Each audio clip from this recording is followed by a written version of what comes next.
अस्सलाम वालेकुम गाइस, उम्मीद करता हूँ आप सब खैरियत से होंगे और आप सबकी ट्रेडिंग बहुत अच्छी जा रही होगी।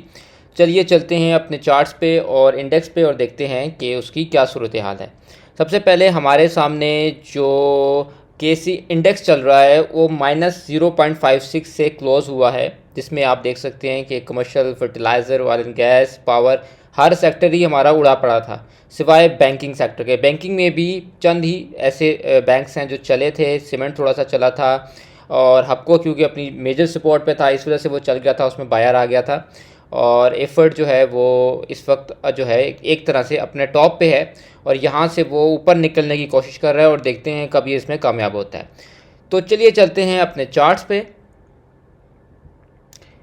इस वक्त मेरे सामने KC 100 इंडेक्स का चार्ट चल रहा है और ये मैंने काफ़ी टाइम पहले, आपको याद होगा, ये मैंने ड्रॉ की थी और इंडेक्स अल्हम्दुलिल्लाह अभी तक उसी पे ही चल रहा है। यहाँ से उसने एक टॉप लगाया था, फिर नीचे एक उसने बॉटम लगाया एंड देन इसने फिर यहाँ पे अपना एक बॉटम लगाया और यहाँ से ऊपर निकला और अब वापस ये नीचे आ रहा है और इसने अपनी लाइन थोड़ी सी ब्रेक भी की है, जो कि इतनी ख़तरे वाली बात नहीं है क्योंकि इसकी जो सपोर्ट बन रही है वो मुझे यही 77 समथिंग पे नज़र आ रही है कि अगर ये बहुत भी गिरा तो 1000 या 500 पॉइंट गिरेगा और ये वहीं से वापस रिट्रेसमेंट दिखा देगा, उम्मीद है मुझे।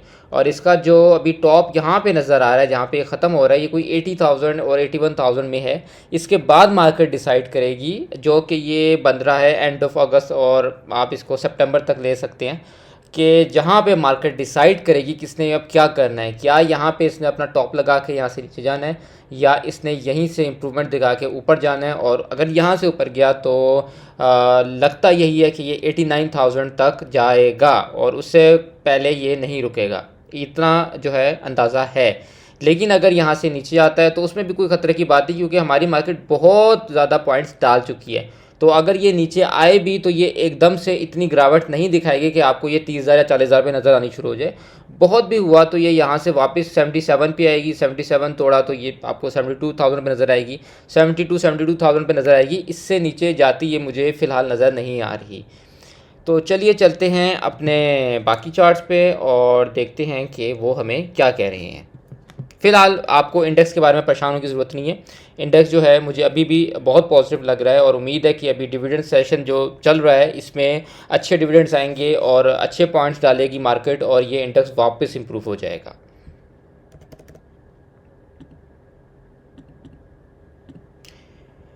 तो जी सबसे पहले हमारे पास है लाल पीर। लाल पीर का क्या करना है? लाल पीर अपनी पहली सपोर्ट पर तो है अगर देखा जाए तो, और यहीं से ये वापस इम्प्रूवमेंट दिखा सकता है। और अगर यहाँ से इसने इम्प्रूवमेंट ना दिखाई तो इसका नेक्स्ट जो सपोर्ट है वो 21.93 एंड देन मेजर सपोर्ट इसकी 19 से 20 में है।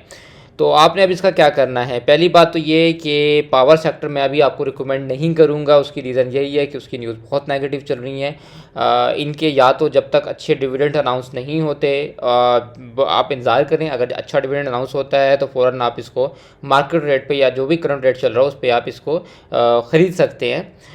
अदरवाइज़ मैं आपको रिकमेंड नहीं करूँगा कि आप पावर सेक्टर में कोई भी एंट्री लें, बेशक वो आपको सपोर्ट पर नज़र आ रही, क्योंकि एक बुरी खबर उसकी सपोर्ट तोड़ने में देर नहीं लगाएगी। लेकिन अगर आप मुझसे इसका पूछें, आपने ऑलरेडी इसमें एंट्री बनाई हुई है, तो मैं आपसे यही कहूँगा कि अभी इसमें दो मेजर सपोर्ट्स हैं 21.90 की और ये कोई 19.5 से 20 के दरमियान है। तो अगर आपने इसमें एंट्री बनाई हुई है तो पीछे अपने मेजर कैश रखें, जिसमें आप दो जगह पे इसको एवरेज कर सकते हैं। एक आपने करना है 21.90 पे और एक आपने इसको 19.90 और 20 के दरमियान करना है। इसके बाद ये ज़रूर ऐसा हो सकता है कि यहाँ से ये एक बेहतर रिट्रेसमेंट दिखाए। अगर यहीं से इसने रिट्रेसमेंट दिखाई, क्योंकि ये भी इसकी एक सपोर्ट बन रही है, तो यहाँ से इसका पहला जो आपको मेजर टारगेट नज़र आएगा वो 25 का नज़र आएगा और 25 के बाद आपको ये 26.5 तक नज़र आएगा। इससे ज़्यादा की अभी इसमें जान नहीं है कि आपको अगर ये लगे कि ये 23 मई वाला टॉप जो है 30 का वो लगाएगा, तो वो मुझे अभी लगाता नज़र नहीं आ रहा, अनलेस ये कोई बहुत अच्छा डिविडेंड दे दे। इसके बाद चलते हैं आगा पे। आगा का देखा जाए तो आगा काफ़ी ज़्यादा बर्बाद हालत में है इस वक्त, ये कहना गलत नहीं होगा। और इसकी रीज़न यही है कि काफ़ी डिप्रेस चल रहा है हमारा ये भी शेयर काफ़ी अरसे से, और ये 11 को क्रॉस नहीं कर पा रहा। इसमें जो हमारी मेजर सपोर्ट है वो आपको मिलती है 9 पे। तो अगर आपको 9 से 9.10 के दरमियान नज़र आता है तो ये उसकी मेजर सपोर्ट है जहाँ पे इसको कंसीडर किया जा सकता है। और यहाँ से ऊपर ये आपको वापस आसानी से 11 और 11.20 तो दिखा ही सकता है, क्योंकि इसकी ये मेजर सपोर्ट थी 9.60 की जो इसने तोड़ दी है। तो अब उम्मीद है कि ये आपको वापस 9 पे दिखाई दे। इसके बाद चलते हैं कैपको पे। कैपको भी एक पावर सेक्टर है और आप देख सकते हैं उसका क्या हशर हुआ है, क्योंकि पावर सेक्टर की न्यूज़ अच्छी नहीं है तो इन्वेस्टर्स इसमें इतना इंटरेस्टेड अभी नहीं हैं। ये अपनी एक सपोर्ट पे आया हुआ है 30 वाली, जहाँ से ये वापस रिट्रेस कर सकता है। अगर यहाँ से रिट्रेस करता है तो 31.93 की आपके पास एक मेजर रेजिस्टेंस है, और इसको तोड़ता है तो नेक्स्ट रेजिस्टेंस आपके पास 33 की बनती है। लेकिन यहीं से अगर ये नीचे जाएगा तो जो मेजर आपको एक इसका बॉटम नज़र आएगा वो 29.46 का नज़र आएगा, और उसके बाद आपको ये 27 से 27.5 के दरमियान नज़र आएगा, जहाँ पे ये पिछली बार भी डिविडेंड देने के बाद गया था। तो अगर 27 तक आपको नज़र आता है तो लाजमी इसको आपको वहाँ पे कंसीडर करना चाहिए। इसके बाद चलते हैं TPLP पे। TPLP के साथ भी काफ़ी हाथ हुआ है इस वक्त, जैसा कि आप देख सकते हैं ये 7.5 की एवरेज पे बैठा हुआ है, और यहीं पे इसने अपना डबल बॉटम लगाया है और यहाँ से ये नीचे जाने की कोशिश कर रहा है। लेकिन खैर हम इसको डेली पे भी देख लेते हैं कि डेली पे ये क्या कर रहा है। डेली पे भी ये तो मुझे फ़िलहाल अभी समझ नहीं आ रहा, क्योंकि इसकी ये जो बॉटम था ये 8 का बॉटम था और उसके बाद इसने उसको भी तोड़ा है। इसके बाद अगर आपको ये मज़ीद नीचे नज़र आया तो इसकी जो मेजर बॉटम है, जो सपोर्ट है वो आपको 5 की, और 5 के बाद आपको नज़र आ सकती है ये 3 की। लेकिन 3 तक मुझे नहीं लगता ये जाएगा, लेकिन 5 जो है उसको आप ध्यान में रखें, क्योंकि मार्केट का कोई पता नहीं है इसके बाद, क्योंकि इसकी जो मेजर एक बॉटम था वो 8.16 का था जो इसने ब्रेक कर दिया है। तो आपको ये शायद 5 साढ़े 5 पे नज़र आ सकता है अगर यहाँ से ये रिट्रेस नहीं करता, जिसके चांसेस बहुत कम हैं। और यहाँ से अगर ये ऊपर जाता है तो ऊपर तो इसका वही 11.80 का टारगेट है, जो कि एक अच्छे गेंस आपको मिल सकते हैं अगर आप इसको बॉटम पे पकड़ लें। इसके बाद चलते हैं FABL पे। फैसल बैंक एक बहुत फंडामेंटली बेहतरीन बैंक, लेकिन वही मसला है इस वक्त के बैंकिंग सेक्टर के जो मॉनेटरी पॉलिसी है वो आनी है, जिसकी वजह से बैंक दोबारा करेक्शन ले सकते हैं। वैसे तो ऑब्वियसली बैंक इतनी ज़्यादा करेक्शन नहीं लेगा क्योंकि डिविडेंड सेशन चल रहा है, लेकिन फिर भी इनमें एक गिरावट आ सकती है जिसका हमने ज़रूर फ़ायदा उठाना है कि इसको हम जिस टाइम ये करेक्शन ले वहाँ पे हम इसकी बाइंग करें। और जिस तरह पिछली बार इंटरेस्ट रेट गिरने पे इसने एकदम से वापस बूम दिखाया था, तो हम उस बूम का फ़ायदा उठाएँ। तो फ़िलहाल अगर देखा जाए तो FABL में क्या हो रहा है, FABL ने दोबारा एक करेक्शन दिखाई थी, जो कि इसने अपना 58 का टॉप लगाया था, उसके बाद इसने करेक्शन दिखाई और वहाँ से इम्प्रूवमेंट दिखाई। उसके बाद अभी भी मुझे ये पॉजिटिव ही लग रहा है और मुझे इसमें कोई ऐसा बुरा इसमें जो चार्ट है वो नज़र नहीं आ रहा, अनलेस के मॉनेटरी पॉलिसी में कोई रेट कम हो उसके बाद मार्केट में कोई गिरावट है। लेकिन अगर वो नहीं होती और मॉनेटरी पॉलिसी अनचेंज रहती है तो उस हिसाब से देखा जाए तो मुझे ये फैसल बैंक अभी भी पॉजिटिव लग रहा है कि अभी भी इसमें पोटेंशियल है कि ये वापस जाके 57-58 को टच कर सकता है। अगर आप इसमें एंट्री अभी भी लेनी है तो 50.35 का SL रख के आप इसको ट्रेल कर सकते हैं। लेकिन मेरी आपको मशवरा यही है कि इसको आपने मॉनेटरी पॉलिसी जो मंडे को आ रही है उसके बाद ही इसमें एंट्री बनाएं तो बेहतर है। BIPL जहाँ तक देखा जाए तो ये भी फ़िलहाल बुरा नहीं है, क्योंकि ये अपने बॉटम पे दोबारा आया हुआ है और 21.72 का इसका बेहतरीन बॉटम है। अगर इसको ब्रेक करता भी है तो इतना मसला नहीं है, क्योंकि ये 20.96 के सेकंड बॉटम पे चला जाएगा और ये इसका मेजर बॉटम है, तो यहाँ से इसने वैसे भी रिवर्सल दे देना है आपको। तो इस पर भी यही है कि आप अगर एंट्री बनाना चाहते हैं तो कुछ एंट्री आप इधर पे बना लें 21.70 पे, और नेक्स्ट एंट्री आप 20.99-21 पे बना लें तो इट्स फाइन। ये इससे ज़्यादा आपको गिरावट नहीं दिखाता। और ऊपर अगर आप जाएँ तो इसका एक 24-25 का बन रहा है टॉप, जहाँ पे आपको ये 3-4 रुपये दे सकता है, जो कि एक बहुत अच्छा गेन है। इसके बाद हमारे पास है MTEX, ये कि एक डिफ़ॉल्टर है।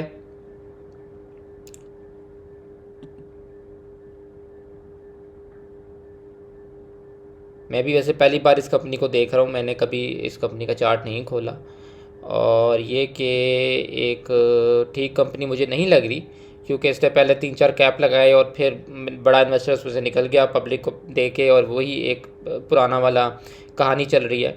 और मुझे इसमें कोई समझ नहीं आ रहा, मुझे यही लग रहा है कि ये वापस ₹1.5 पे जाएगा और वहीं से ये इसने वापस उठना है। तो एक तरह से ये मुझे जुआ शेयर लग रहा है। मुझे नहीं लगता कि इसमें कोई आपको एंट्री बनानी चाहिए। अगर आपकी एंट्री है तो आपको इसमें एंट्री अपनी रखनी चाहिए। अगर आपकी ऑलरेडी इसमें एंट्री है तो 1.89 का एसएल रख के आप बैठ जाएं और वहीं पे आप इससे एग्जिट ले लें, क्योंकि ये ऐसे शेयर होते हैं जो टेक्निकल मूव्स नहीं देते, इनमें जस्ट पंप एंड डंप होता है। तो मैं ऐसा शेयर कभी भी रिकमेंड आपको नहीं करूँगा। इसके बाद हमारे पास FFBL है, शानदार कंपनी, शानदार शेयर। इवन इसका जो अभी रिज़ल्ट आया बहुत पॉजिटिव आया है, EPS इनकी बहुत अच्छी आई है। लेकिन मसला यही है कि ये 40 से 43 के दरमियान घूम रहा है, और अब देखें क्या करता है। अगर तो ये 41 का ब्रेकडाउन देता है या 43 का ब्रेकआउट देता है, उसके बाद ही कुछ डिसाइड किया जा सकता है। फ़िलहाल ये इसी जगह पे कंसोलिडेट कर रहा है, और इसको आपने लेने का तरीका सिंपल सही है कि आपने अगर इसको बाय करना है तो आपको ये अगर मिलता है, या इसका मैंने बेसिकली इसकी ये एक जोन बनाया हुआ है जो कि 40 से शुरू हो रहा है और ये जा रहा है 43 पे। तो 40 पे अगर आपको मिलता है तो 40 से नीचे 39.47 का एसएल रख के आप इसको बाय कर लें और 43 पे जब जाए बेच दें। लेकिन जिस दिन ये 43 से ऊपर कैंडल क्लोजिंग देता है, जैसे अभी इसमें विक क्लोजिंग्स दी हुई हैं, अगर ये कैंडल क्लोजिंग देता है तो लाजमी है आप इसमें एंट्री बनाएं। और 43 का अगर ये कैंडल क्लोजिंग दे देता है तो उसके नीचे आप अपना एसएल रख के इसको ट्रेल कर सकते हैं। उसके बाद उम्मीद है कि ये आपको एक अच्छे गेंस दें। लेकिन फ़िलहाल अभी इसमें कोई गेंस समझ नहीं आ रहे, क्योंकि इसका जो रिज़ल्ट है वो भी आ चुका है, उसका भी गेन ये दे चुका है अपने इन्वेस्टर्स को उसी दिन। और अभी मुझे इसमें कुछ होता नज़र नहीं आ रहा। जब तक कोई इसकी बड़ी न्यूज़ ना है या इंडेक्स बहुत पॉजिटिव नहीं हो जाता, मुझे इसमें इस टाइम कुछ नज़र नहीं आ रहा। इसका यही हाल है कि 40 से 43 के दरमियान आप इसमें खेलते रहें जब तक ये 40 का ब्रेकडाउन या 43 का ब्रेकआउट नहीं देता। इसके बारे में हम कुछ नहीं कह सकते, या इसके बारे में कोई अच्छी न्यूज़ नहीं आती। इसके बाद हमारे पास है PTC का क्या करें।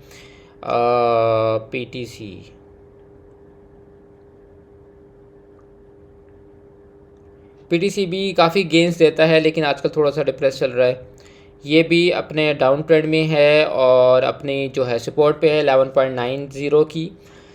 यहाँ से मुझे ऊपर जाता तो खैर नज़र नहीं आ रहा फ़िलहाल। तो मुझे लग रहा है कि ये यहीं से वापस जाएगा, इसकी 1160 की सपोर्ट पे जाएगा और उसके बाद ये 1080 पे जाएगा।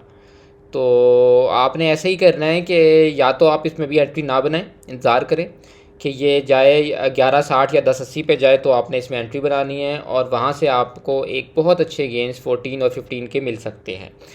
लेकिन अगर आपने ऑलरेडी एंट्री इसमें बनाई हुई है तो मेरी आपको रिकमेंडेशन यही है कि फ़िलहाल इसको एवरेज मत करें, क्योंकि मार्केट अभी जो है पॉजिटिव मुझे ख़ास लग नहीं रही। और यही लग रहा है कि मंडे को अगर बैंक इंटरेस्ट रेट गिरता है तो ऑब्वियसली मार्केट अच्छा परफॉर्म करेगी, लेकिन अगर अनचेंज रहता है तो बैंकिंग सेक्टर आपको परफॉर्म करता हुआ नज़र आएगा। तो इसलिए इस पर अभी आप मज़ीद एवरेज ना करें, मज़ीद एंट्री ना बनाएं, फ्रेश एंट्री ना बनाएं। आप इसको देखें, अगर ये यहीं से एक ग्रीन कैंडल डाल के ऊपर को निकलता है तो आप इसी के नीचे 11.84 का एसएल रख के ट्रेल कर सकते हैं। अदरवाइज़ अभी अपने इसमें एंट्री नहीं बनानी। इसकी मेजर एंट्रीज़ आपकी जो है वो बनती है अराउंड 1160 और 1080 पे, वहाँ पे आपने इसमें एंट्रीज़ बनानी है।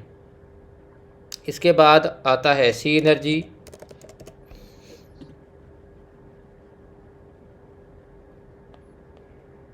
सी एनर्जी की जहाँ तक बात है तो सी एनर्जी भी अपना एक और बॉटम जो उसका 370 का बॉटम था वो तोड़ चुका है। और इसमें मेरा अपना भी ऐसा हिट हुआ था, क्योंकि ये हमेशा 370 से ऊपर जाता है, लेकिन इस बार वो नहीं गया। और इसमें यही अक्लमंदी होती है कि आप अपना एसएल रखें और फ़ौरन से निकल जाए। और मेरा 3.67 का एसएल था और मैंने वो अपना हिट कराया था और मैं इसमें से आउट हो गया था। और उसके बाद ये देखिए इसने कितनी गिरावट दिखाई है, 3.57 पे पहुंच गया, वहाँ से 10 पैसे मज़ीद इसने नीचे चला गया। और अभी भी इसमें मुझे कोई उम्मीद नज़र नहीं आ रही ऊपर जाने की। अगर तो ये आपको मिलता है 3.47 पे तो वहाँ पे इसको देखा जा सकता है 3.47 की, और 3.4 से 3.47 की एक मेजर इसका सपोर्ट जोन है, वहाँ पे ये आपको नज़र आ सकता है। क्योंकि ये पहले भी फरवरी में जब मार्केट क्रैश आया था तो उसमें भी ये यहीं तक गया था, यहीं से इसने रिवर्सल दिखाया था। क्योंकि इससे ज़्यादा नीचे ज़्यादा मुझे नज़र नहीं आ रहा फ़िलहाल। तो ये है कि 3.40 से 3.47 की एक मेजर जोन है, यहाँ पे आप इसको बाई कर लें, और इसी के नीचे आप 3.37 का एसएल रख लें, और यहीं से अगर ऊपर जाता तो आपको एक अच्छे गेंस मिल जाएंगे। इसके बाद हमारे पास जो नेक्स्ट शेयर है वो है जीजीएल। जीजीएल का क्या करें? जीजीएल भी अपनी मेजर सपोर्ट पे है 8.90 की, और अगर मैं आपको इसके बाद मज़ीद दिखाऊं तो यही इसकी एक मेजर सपोर्ट है, यहाँ पे इसको वाकई लिया जा सकता है।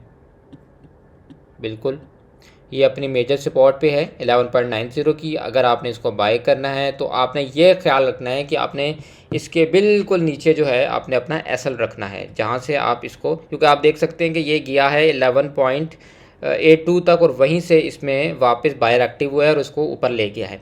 अगर आप इसमें बाइंग बनानी है तो 8.77 का एसएल रखें और आप इसमें एंट्री बना लें, इसको ट्रेल करें, क्योंकि अपनी मेजर सपोर्ट पे है। यहीं से ये ऊपर आपको 10.62 दिखा सकता है।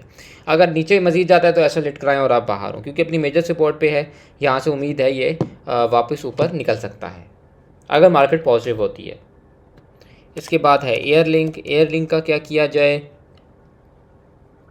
एयरलिंक तो काफ़ी ऊपर निकल चुका है, लेकिन अगर आप इसमें एंट्री बनाते हैं तो आप देख सकते हैं कि अभी फ़िलहाल मुझे इसका ट्रेंड टूटा हुआ नज़र आ रहा है, और जब तक ये वापस अपना 113 क्रॉस नहीं करता, मुझे ये डिप्रेस लग रहा है कि ये मज़ीद नीचे जा सकता है, मार्केट के गिरावट के साथ साथ मज़ीद नीचे जा सकता है। तो इसमें मेरी एडवाइस आपको यही है कि 113 इसको क्रॉस करने दें, उसके बाद इसमें एंट्री बनाएं, उससे पहले इसमें एंट्री नहीं बनाएं। अगर फिर भी आप चाहते हैं इसमें एंट्री आपकी, अगर इसमें एंट्री आपकी है और आप इसको रखना चाहते हैं तो 103.52 का आप इसमें अपना एसएल रख के इसको ट्रेल करें। अगर तो यहाँ से ये ऊपर निकलता है तो अच्छी बात है, अगर हिट कराता है तो स्टॉप लॉस हिट करा के इसको फिर आप नीचे पकड़ लेना, क्योंकि नीचे मुझे लगता है कि फिर यहाँ से नीचे गया तो ये आपको उम्मीद है 94 तक मिल जाए। तो इसलिए इसमें आपने अपना 103 का एसएल रखना है। अगर आप इसमें एक सिक्योर एसएल रखना चाहते हैं, आप चाहते हैं कि मेरा एसएल हंट ना हो, तो उसके लिए फिर आप 99 का एसएल या 99.50 का एसएल रख लें। वो एक सेफ साइड का एसएल आपका हो जाएगा। उसमें ऑब्वियसली नुकसान तो आपका 2-3 रुपये का ज़्यादा हो जाएगा, लेकिन उसमें एक एसएल हंट होने का आपको खर्चा कम होगा, उसमें ये चांसेस कम होंगे, क्योंकि उसमें अगर उसने आपका एसएल हिट कराया तो वो फिर प्रॉपर ट्रेंड ही तोड़ेगा, फिर वो आपका वापस ऊपर जाने के चांसेस इतने नहीं होंगे, वो प्रॉपर ट्रेंड टूटेगा और फिर वो आपको वाकई 90-94 पे मिलेगा।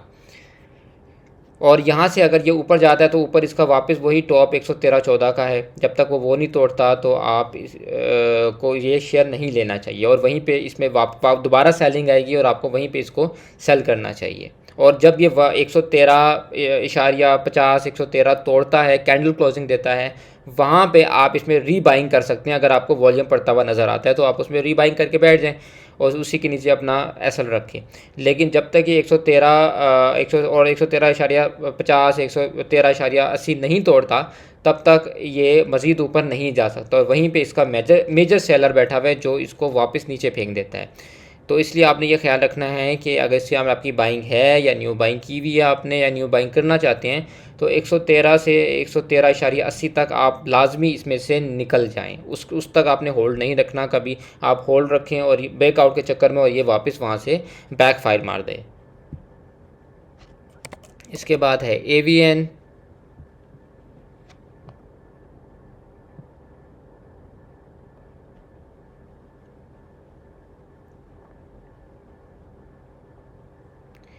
एवियन मुझे का ट्रेंड जो है वो टूटा हुआ नज़र आ रहा है। इसने अपनी जो मेजर सपोर्ट थी 63.25 की वो भी तोड़ दी है। इसके बाद इसको मैं अगर देखूंगा और मार्केट टूटती हुई नज़र आती है तो मुझे ये वापस जो दिख रहा है वो दिख रहा है 58.30 पे, 58.30, और अगर 58.30 पे नहीं रुकता तो 53। तो आपने ये दो एंट्री याद रखनी है, 58.30 एंड 53.77, जहाँ पे आपने इसमें बाइंग कर सकते हैं या आप इसको एवरेज कर सकते हैं। इससे पहले आपने इसमें एवरेज नहीं करना। वैसे तो 63.25 का एसएल था जो आपको हिट करा देना चाहिए था, लेकिन अगर आपने हिट नहीं कराया तो ये दो सपोर्ट्स हैं इसकी, और इनमें ही आपने इसको एवरेज करना है। और यहाँ से अगर ये ऊपर निकलता है तो इसका 69 का और 68 69 का इसका टॉप बनता है, वहीं पे इसमें सेलिंग आएगी दोबारा और वहीं पे आपने इसमें से सेल करके निकल जाना है।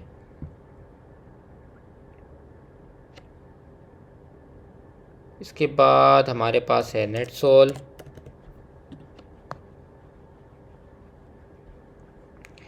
नेटसोल की जहाँ तक बात है तो इसने भी स्टॉप लॉस अपना हिट कराया था 136.12 का, और उसके बाद इसमें मज़ीद गिरावट आई है।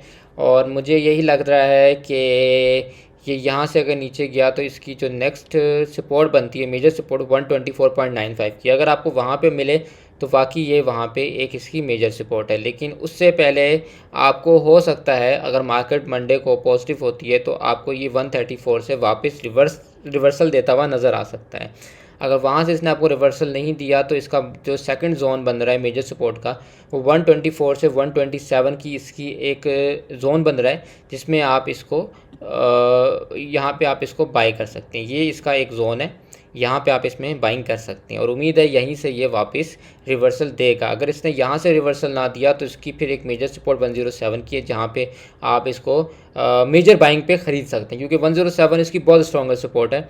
वहाँ पे ये अभी पहले भी गया था, ये गया था 3 मई को, तो वो एक इसकी स्ट्रॉन्गर सपोर्ट है। अगर आपको 107 पे मिलता है तो वो ऐसी जगह है जहाँ पे ये वाकई लेने वाला है और वाकई वहाँ पे इसमें एक अच्छी बाइंग की जा सकती है। तो वहाँ पे तो मैं ख़ुद भी इसको कंसीडर करूँगा। और अगर यहाँ से इसने वापस निकला तो इसकी वापस जो फर्स्ट रेजिस्टेंस है वो 147 की है, जहाँ पे इसमें सेलिंग आएगी, क्योंकि उसके बाद जो है इसका जो टॉप था वो 153 का था। लेकिन मुझे अभी वहाँ जाता नज़र नहीं आ रहा, जब तक इसमें कोई अच्छी न्यूज़ या बोर्ड मीटिंग या कोई डिविडेंड का चक्कर नहीं होता, वहाँ तक जाता नज़र नहीं आ रहा। मुझे यही लग रहा है कि 147 148 तक जाएगा और वहाँ पर इसमें एक मेजर सेलिंग आएगी और वहीं पर आपने इसमें से निकल जाना है। इसके बाद है पीएसओ अपनी मेजर सपोर्ट पे है 160 से 162 की। ये 162 की अपनी मेजर सपोर्ट पे है। इसके बाद इसकी जो नेक्स्ट सपोर्ट है वो 140 से 142 की है। ये दो इसकी मेजर सपोर्ट्स हैं जहाँ पे ये आपको नज़र आ सकता है। इसके साथ क्या करना है, इसके साथ आपने ये करना है कि अभी तो इसको आपने अवॉइड करना है, क्योंकि आप देख सकते हैं कि इसका जो ट्रेंड है वो फ़िलहाल नेगेटिव चल रहा है। इसका ट्रेंड इस टाइम जो है वो पॉजिटिव नहीं चल रहा, तो इसलिए आपने इसमें जो है अभी अपने आप को मैं नहीं समझता कि आपको फंसाना चाहिए। इसको इसकी सपोर्ट्स पे आने दें। मैं बल्कि आपको सपोर्ट जोन्स मार्क भी कर देता हूँ इसके।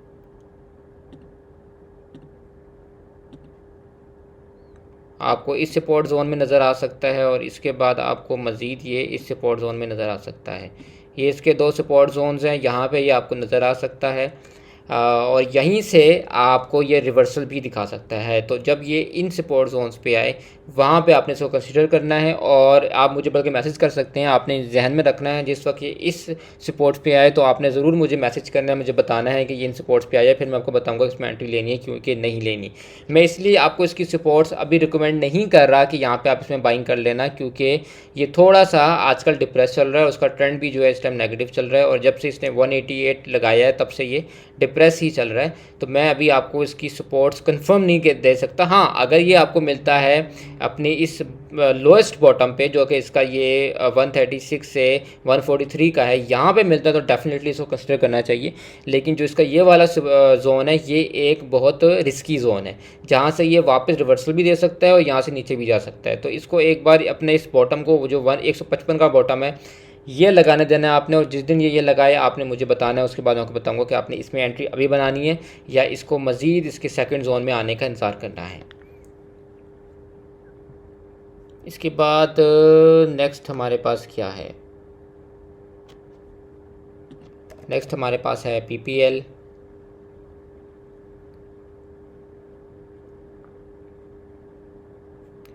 अच्छा, पीपीएल का क्या करना चाहिए? पीपीएल ने अपना एक लोअर हाई लगाया, उसके बाद वापस नीचे गया और अपनी 113.94 की जो सपोर्ट थी वो तोड़ दी। अब इसके बाद इसकी जो मेजर सपोर्ट है वो 111 की है।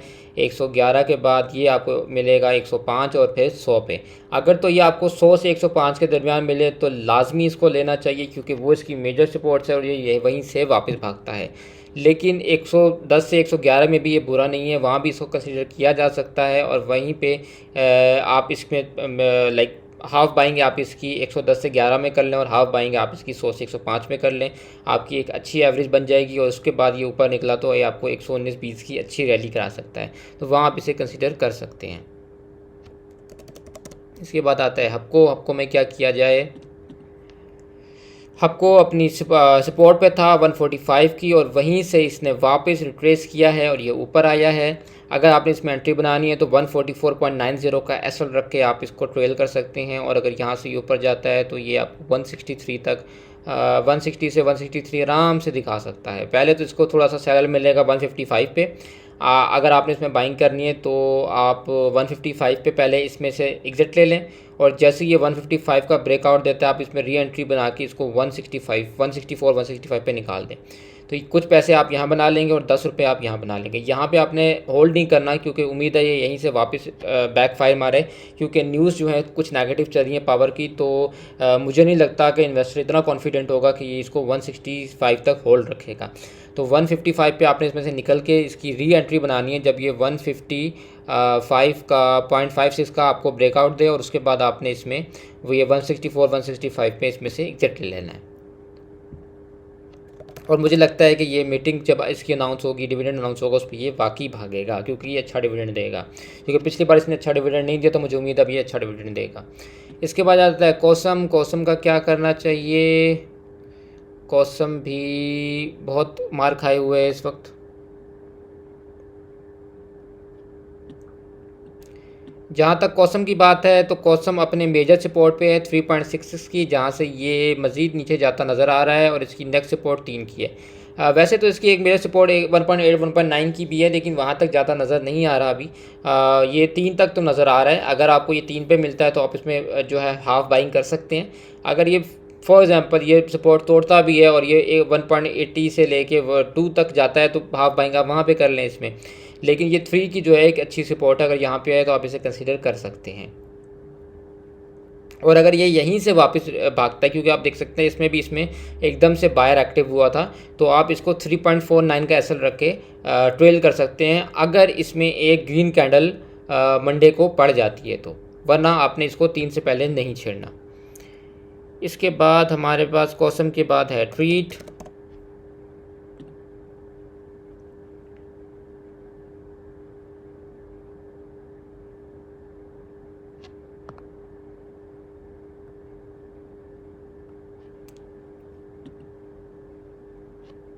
ट्रीट भी वैसे काफ़ी डिप्रेस चल रहा है। अगर आप देख सकते हैं कि इसने अपनी नेक्स्ट जो बॉटम था वो भी तोड़ दिया है।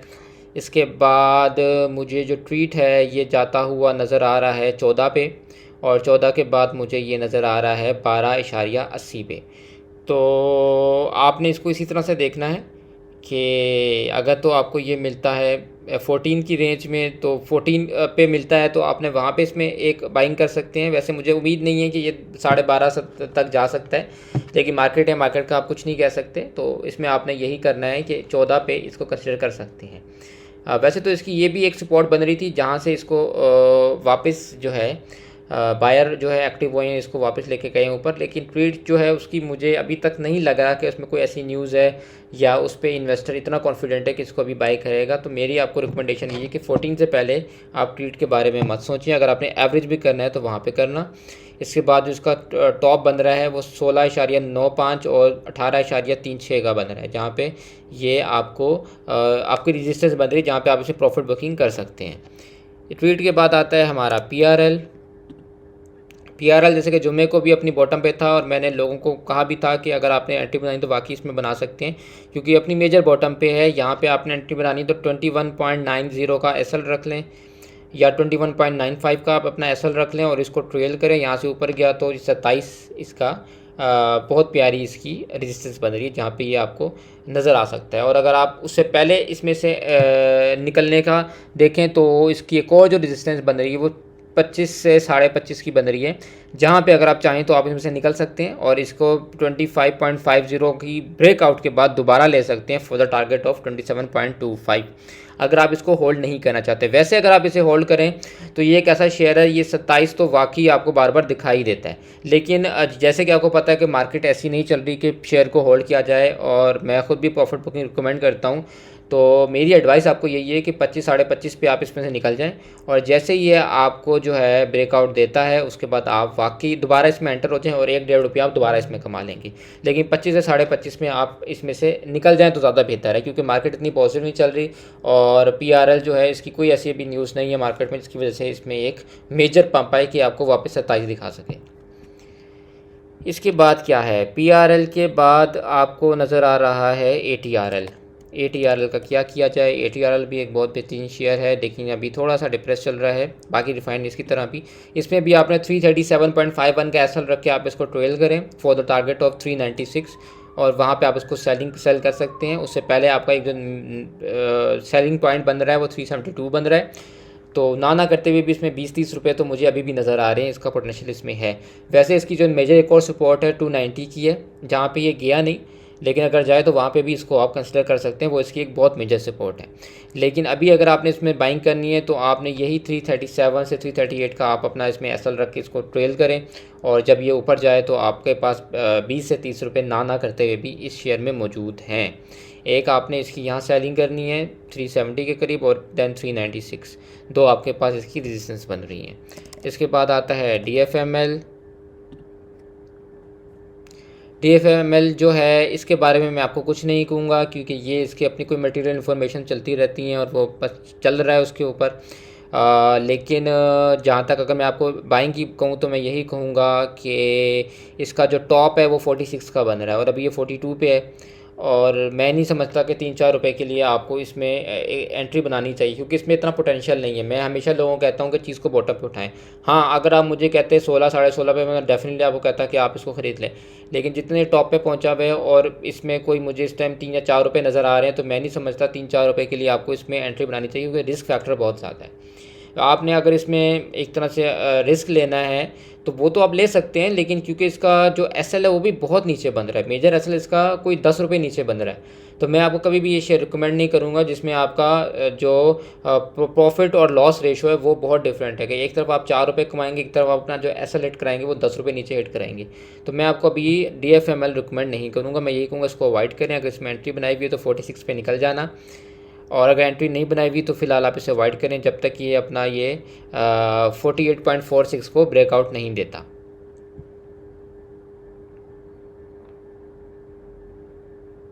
इसके बाद है यूनिटी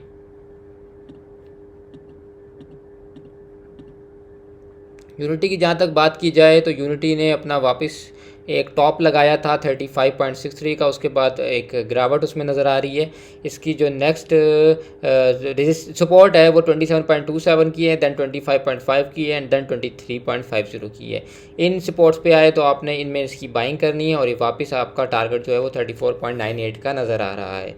ये 3 इसकी मेजर सपोर्ट्स हैं, यहाँ पर आप इसमें बाइंग कर सकते हैं।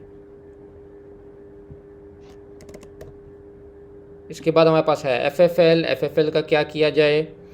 FFL बहुत डिप्रेस चल रहा है, लेकिन अगर आप इसमें बाइंग करना चाहते हैं तो मैंने पहले भी रिकमेंड किया था 8.47 का एसएल लगा के आप इसको ट्रेल करें, और आपके पास जो इसकी मेजर रेजिस्टेंस बन गई वो 9 की, 9.27 की, 9.55, 9.72 एंड 10.30 की बन रही है। इन पे आप इसमें सेलिंग करते जाएँ अपनी। इसके बाद है क्विस का क्या करना है। क्विज़ जो है ये अभी थोड़ा सा ऊपर निकल के मैं आपको रिकमेंड नहीं करूँगा। इसमें प्रॉफिट बुकिंग आप कर सकते हैं, लेकिन मैं अभी आपको ये रिकमेंड नहीं करूँगा, क्योंकि इसका जो मुझे सिर्फ एसएल नज़र आ रहा है वो काफ़ी नीचे नज़र आ रहा है, तो मैं अभी आपको रिकमेंड नहीं करूँगा इसमें एंट्री बनाई जाए। अगर आपकी इसमें एंट्री है तो आपके पास वही इसकी जो मेजर इसका टॉप है वो 6.94 का है, वहीं पे अगर ये जाता है तो आप इसमें से निकल जाएं। लेकिन मैं आपको यही रिकमेंड करूँगा कि इसका जो सपोर्ट जोन है वो बहुत नीचे है, तो इसमें से अगर अभी आप प्रॉफिट में तो इसमें से निकल जाएं, क्योंकि छोटा शेयर है, पेनी शेयर है, मार्केट के गिरने से इसमें गिरावट आ सकती है बहुत भी। अगर आपको ये कहीं पे सपोर्ट देता हुआ नज़र आया तो 5.5 से पहले आपको नज़र नहीं आएगा। 5.5 पे हो सकता है ये आपको एक सपोर्ट बना के रेजिस्टेंस दिखा दे, लेकिन जो मेजर इसकी सपोर्ट है वो आपकी 4.5 पे ही नज़र आ रही है। इसके बाद है WTL भी काफ़ी ज़्यादा डिप्रेस है बाकी पेनी शेयर्स की तरह। ये तो आपको अगर नज़र आता है वैसे तो ये एक सपोर्ट पे है अपनी एक 1.16 की एक मेजर सपोर्ट पे, लेकिन इसके बाद इसकी एक मेजर सपोर्ट 106 105 की भी है। अगर आपको ये 105 106 से लेके 110 तक नज़र आता है तो 1.5 1.6 से लेके आपको 1.10 तक नज़र आता है, तो वहाँ पे आप इसमें बाइंग कर सकते हैं। वो इसकी एक मेजर सपोर्ट है और यहाँ से ये आपको एक बेहतर गेंस 1.36 1.67 का गेन दे सकता है। ये इसके दो मेजर गेंस हैं जो आपको प्रोवाइड कर सकता है, तो यहाँ पे कि आप इसको कंसीडर कर सकते हैं। लेकिन ये याद रखिएगा कि ऐसा शेयर है बहुत स्लो है, ये आपको फंसा देता है, पैसे फंसा देता है। तो अगर आपने इसको बाई करना है तो आपने इस बात सोच के बाई करना है कि ये आपके 2-3 महीने पैसे फंसा सकता है। DCL का क्या किया जाए? DCL भी डाउन ट्रेंड में है। इसकी जो मेजर सपोर्ट जोन है अगर मैं आपको ड्रॉ कर दूं तो वो एक आपका ये बन रहा है और नेक्स्ट जो सपोर्ट जोन है वो आपका ये बन रहा है। इसमें आपको नज़र आएगा ये, लेकिन अभी डाउन ट्रेंड में मैं आपको रिकमेंड नहीं करूँगा। 6.55 पे नज़र आए तो बाइंग कर सकते हैं, उसके बाद 5.64 पे, मतलब 6.5 और 5.5 पे नज़र आए तो वहाँ पे आप इसको कंसीडर कर सकते हैं। उससे पहले आपने इसे कंसीडर नहीं करना। अगर एंट्री बनाई हुई है तो एवरेज भी आपने वहीं पे करना है, इससे पहले एवरेज नहीं करना। और इसका जो टारगेट है वो आपको 10 10.5 का नज़र आ सकता है।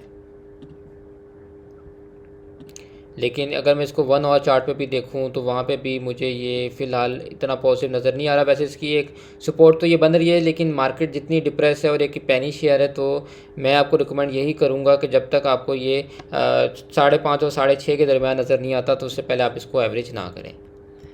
इसके बाद आता है पिल।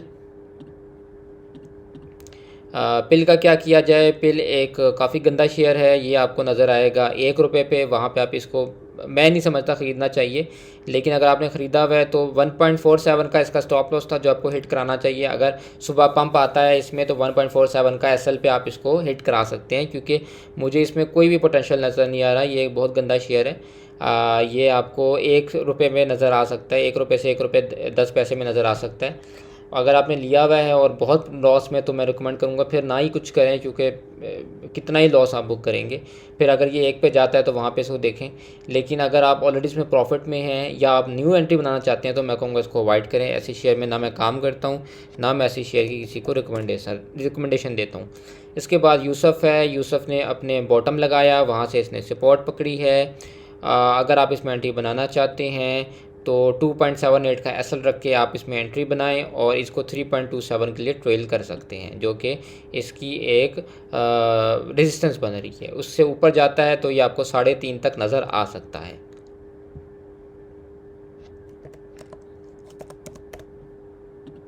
इसके बाद LIC कैपिटल है। ये भी एक गंदा शेयर है, लेकिन अपने बॉटम पे आया हुआ है। अगर इसमें आप एंट्री बनाना चाहते हैं तो 2.97 का एसएल रख के इसमें एंट्री बनाएं और आपको जो टारगेट मिलेगा वो एक अच्छा टारगेट मिल सकता है 4 4.5 का। लेकिन ये भी एक गंदा शेयर है और मैं नहीं समझता कि पेनी में काम करना चाहिए। अगर आपने लिया हुआ है तो यही है कि 2.97 का आप अपना एसएल रखें और आप इसमें बहुत भी आपने करना 2.95 कर लें, 2.97 कर लें। इससे नीचे ज़रूरत नहीं है इतना, आप एसएल रख के इसको आप ट्रेल कर सकते हैं ऊपर के लिए। इससे नीचे मुझे जाता नज़र नहीं आ रहा और ये ऊपर इसमें एक अच्छे गेंस है। लेकिन ऑब्वियसली ये एक तरह से मैं तो इसको सट्टा शेयर मानता हूँ और मैं रिकमेंड किसी को भी नहीं करता कि इन शेयर्स में एंट्री बनानी चाहिए।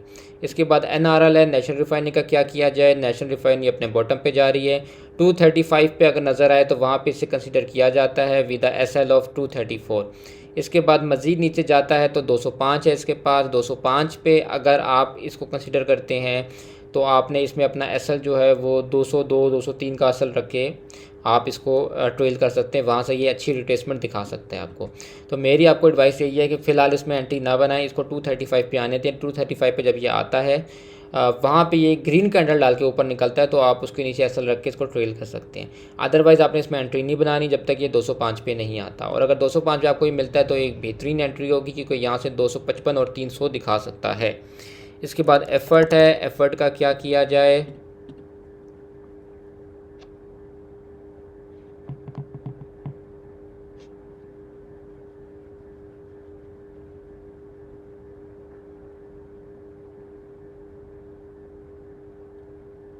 एफर्ट एक बेहतरीन शेयर, बेहतरीन कंपनी, फंडामेंटली स्ट्रॉन्ग, एक बेहतरीन कंपनी।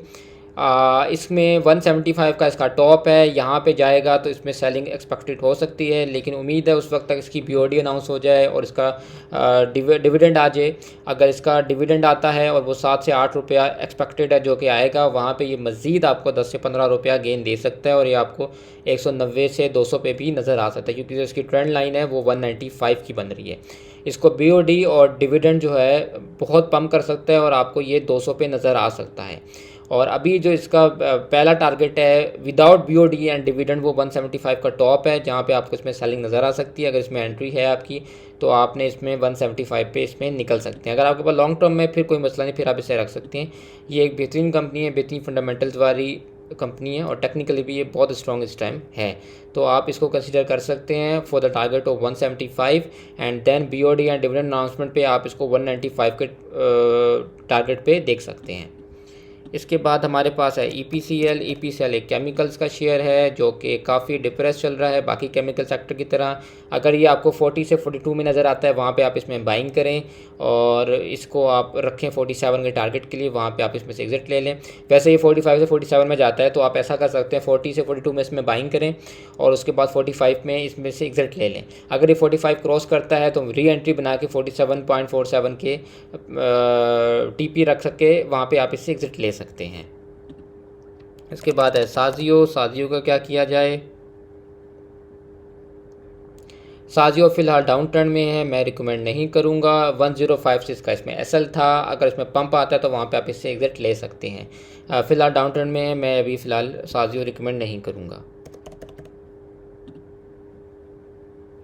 INIL का क्या किया जाए। INIL अपने सपोर्ट पे है, यहाँ से नीचे मुझे ये 171 पे नज़र आ रहा है।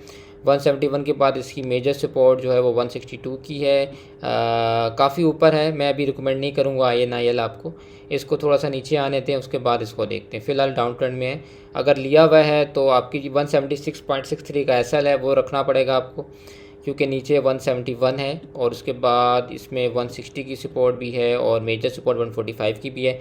तो मैं अभी रिकमेंड नहीं करूँगा INIL। अगर यहाँ से ऊपर निकलता है तो आप लाजमी मुझे मैसेज करके बताइएगा, फिर मैं आपको बताऊँगा इसमें क्या करना है। फ़िलहाल मैं INIL आपको सपोर्ट नहीं, आपको रिकमेंड नहीं करूँगा।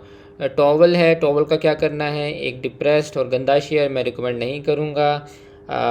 अगर इसमें एंट्री है तो जहाँ आप प्रॉफिट बुकिंग में आते हैं इसमें से निकल जाएं, क्योंकि ये एक बहुत गंदा शेयर है डाउन ट्रेंड में और मुझे ये शेयर कभी भी समझ नहीं आया। तो मैं आसास में आपको ये रिकमेंड करूँगा कि अगर कम लॉस में है या प्रॉफिट में है तो इसमें से निकल जाएं और न्यू एंट्री इसमें मत बनाएं। इसके बाद है IDYM। IDYM का क्या किया जाए। IDYM भी एक बहुत ही गंदा शेयर है, मुझे नहीं इसका चार्ट कभी समझ आता। इसमें मैं कहूँगा आपको कि न्यू एंट्री नहीं बनानी है, अगर एंट्री आपकी बनी हुई है तो प्रॉफिट बुकिंग कर लें, कम लॉस है तो भी इसमें से निकल जाएं। मैं इसमें आपको कभी भी रिकमेंड नहीं करूँगा क्योंकि इसका चार्ट ही मुझे कभी समझ नहीं आया, तो मैं इसके बारे में कुछ नहीं कह सकता। ये एक पंप एंड डंप ही पे रहता है, तो मैं इसको आपको रिकमेंडेशन नहीं दे सकता। इसके बाद है ISL। ISL का क्या किया जाए।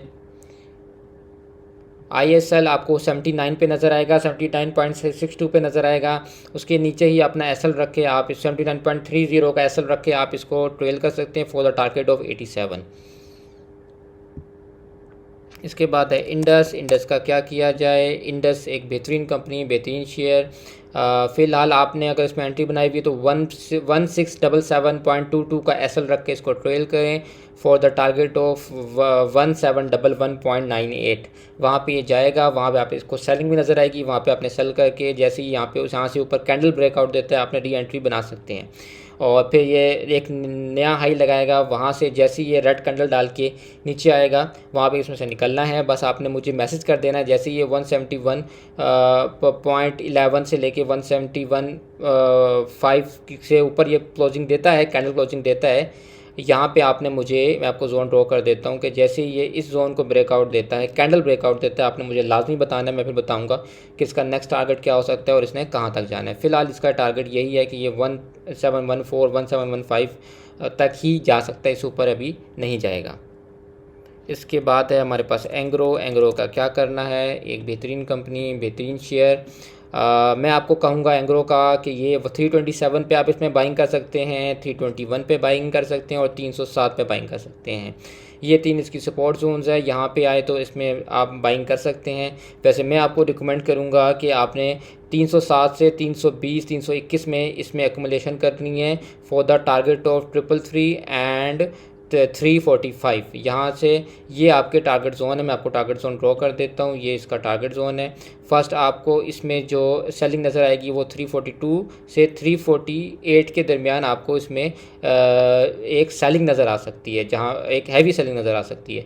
तो आपने अगर इसमें बाइंग बनानी है तो आपने 307 से 320 321 में इसमें एक्यूमुलेशन करके इसको 333 पे बेचना है। उसके बाद आपको 342 से 347 348 में सेलिंग नज़र आएगी, वहाँ पे आप इसमें से एग्ज़िट कर सकते हैं। इसके बाद हमारे पास है एच कार का क्या किया जाए जी। तो एच कार का क्या करना है, एच कार जैसे कि आप देख सकते हैं कि 271.71 का इसमें एसएल रख के आप इसको ट्रेल कर सकते हैं for the target of 297.44 and 312। यहाँ पे आपको इसमें सेलिंग नज़र आ सकती है, तो यहाँ पे आप इसको बाई करके 297 एंड 312 पे बेच सकते हैं।